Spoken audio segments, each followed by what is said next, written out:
Banjir merupakan salah satu bencana alam yang sering terjadi di bumi tercinta kita Indonesia.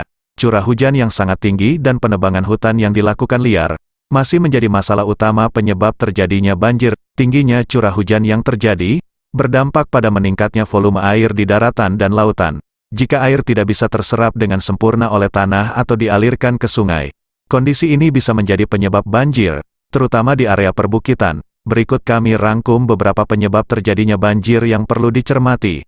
Tapi sebelum lanjut, coba klik dulu tombol subscribe dan aktifkan lonceng notifikasi kamu ya untuk mendapatkan video-video terbaru dari kami. Curah hujan yang tinggi, hujan dengan intensitas tinggi juga dapat menyebabkan banjir.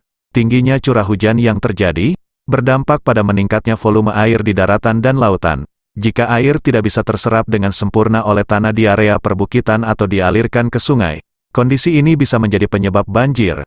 Membuang sampah sembarangan. Kebiasaan membuang sampah yang tidak pada tempatnya akan memberi pasti dampak buruk bagi lingkungan terutama sungai. Tak hanya menyebabkan lingkungan menjadi kotor, membuang sampah sembarangan juga bisa menghambat aliran sungai, yang akhirnya memicu banjir. Ketika sampah-sampah tersangkut, aliran sungai akan berhenti dan volumenya akan semakin membesar. Hal inilah yang berpotensi menimbulkan tekanan sangat besar. Daerah dataran rendah. Daerah dataran yang rendah juga bisa menjadi faktor penyebab terjadinya banjir. Ketika air turun dari dataran yang lebih tinggi, tentu akan mengalir ke dataran rendah. Ini terutama untuk penghuni yang tinggal di dataran yang rendah. Hal inilah yang harus diwaspadai. Karena derasnya air tersebut bisa mengakibatkan hancurnya rumah. Kondisi topografis. Semakin curam suatu lereng, maka kecepatan aliran air juga akan semakin cepat.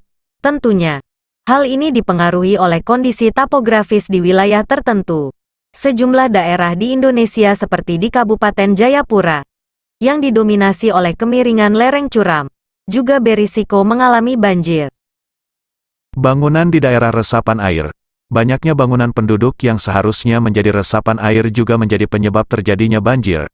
Kondisi ini akan berpotensi menimbulkan aliran air yang besar dan kencang saat hujan deras tiba. Selain itu, banyaknya bangunan di daerah resapan ini juga akan mempercepat laju aliran air hujan dengan volume yang besar.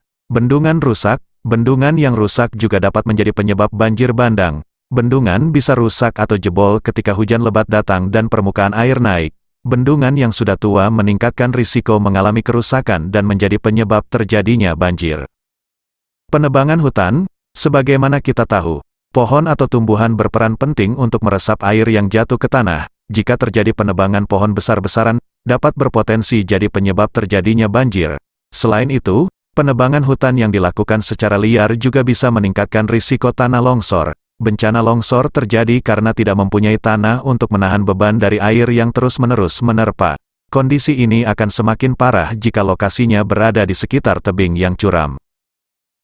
Efek rumah kaca.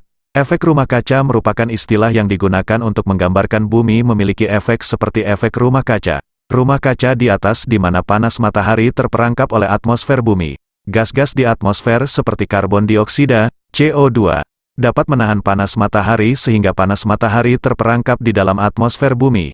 Kebiasaan membakar sampah, polusi kendaraan, dan asap industri. Beberapa kebiasaan tersebut dapat membuat lapisan ozon semakin meningkat dan memberi dampak yang sangat besar. Ada beberapa dampak buruk akibat polusi udara, seperti meningkatnya karbon dioksida dan perubahan cuaca ekstrim. Selain itu, asap industri juga dapat membuat pemanasan global, yang akhirnya bisa menjadi penyebab terjadinya banjir.